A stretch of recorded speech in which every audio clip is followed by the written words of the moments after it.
शास्त्रों में आया है कि सत्संग 2 तरह के होते हैं। ऐसे तो 3 तरह के बताए गए हैं। जो हम लोग सत्संग करने के लिए बैठे हुए हैं, यह सत्संग द्वितीय श्रेणी का सत्संग कराएगा। संतवानियों का संग, साधु महात्माओं का संग, ये जो करने बैठे हुए हैं, इससे लाभ क्या होगा? इससे सच्चे महापुरुषों का संग करा देगा।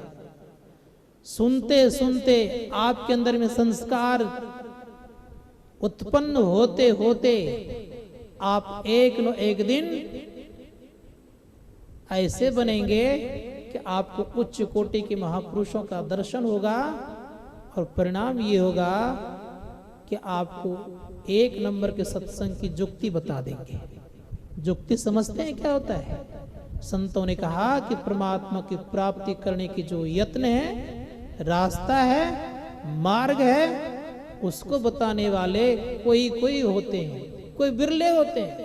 संसार में समस्त जगह जाकर के आप देखिए, बड़े बड़े महापुरुष क्या करते, नाम खाली बताते कि आप नाम जपो। संतों ने कहा लेकिन आगे कैसे हम आप जाएंगे ये नहीं बताएंगे। हम आपका रास्ता क्या पता है? शरीर का रास्ता संसार में सब जगह मिलेगा आपको, क्योंकि शरीर का रास्ता अलकातरा के द्वारा या कहीं सीमेंट वाला या गिट्टी वाला विशेष से विशेष आपका शरीर चलाने वाला कोई साधन भी होगा। ये गाड़ी घोड़ा मोटर ये कार या प्लेन होगा। लेकिन जिस रास्ते पर जीवात्मा चलेंगी वो रास्ता कैसा? संतों ने कहा वो रास्ता कोई सीमेंट बालू गिट्टी का या अलकतरा का बना हुआ नहीं है। संत महात्मागण का तो वो रास्ता किस तरह का है? तो कहा वह रास्ता आपका है प्रकाश और शब्द का। प्रकाश और शब्द का रास्ता दिखाने वाला कोई सच्चे महापुरुष हुआ करते हैं।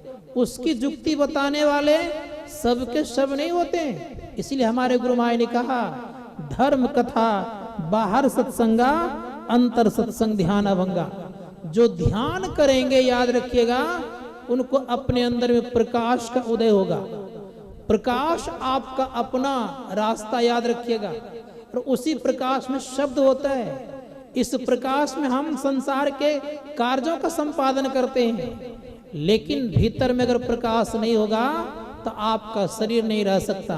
भीतर में अगर शब्द नहीं रहेगा तो आपका शरीर नहीं रह सकता। इसलिए संत महात्मा गण कहते हैं ये दोनों प्रकाश और शब्द परमात्मा का बनाया हुआ है, और ये मार्ग परमात्मा का बनाया हुआ है। इस मार्ग पर जो चलते हैं तो संत महात्मा गण कहते हैं वो परमात्मा तक पहुंचते हैं। जैसे हम लोगों ने सुना है कि राष्ट्रपति मार्ग भी भारत में है। राष्ट्रपति मार्ग पर जो चलता है तो वो कहाँ पहुंचता है भाई?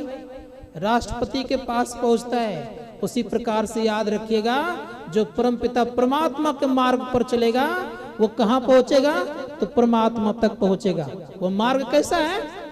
ऋषि मुनिगण कहते हैं वो शब्द और प्रकाश का मार्ग है। इसलिए शब्द और प्रकाश का जो साधन करते हैं, इसको प्राप्त करने का जो यत्न करते हैं, प्रयास करते हैं, ऋषि मुनिगण कहते हैं एक न एक दिन परमात्मा तक पहुंचते हैं। प्रत्येक मनुष्यों के अंदर में अंधकार है। इस अंधकार में हम अगर ठीक से देखना जानते हैं तो स्वतः प्रकाश का उदय होता है। इसलिए संतों ने कहा कि जो प्रकाश को देखता है, जो अपने अंदर में बिंदु का उदय कर लेता है, तो वह व्यक्ति कैसा होता है?